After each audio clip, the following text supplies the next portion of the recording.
Hi, this is John with WTI.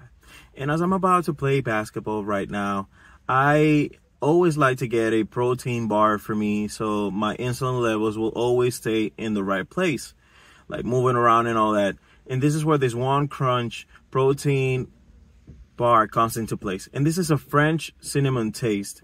It's just a really nice, tasty, and at the same time, the texture is really crunchy. It's not going to be a protein bar that is going to be too soft. You got to really grind this hard.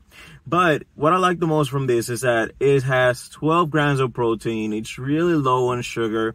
So it's not going to be an overly sweet protein bar. That is just so convenient that I can put it in my bag, put it in any place, and it's just going to do the work perfectly. And the taste is pretty much awesome. So the texture is pretty great too, and it's just like your great asset for wherever you're going to do sports or after you train and you want to hit your protein levels. Pretty good. So this was John with WTI, and that was my point of view.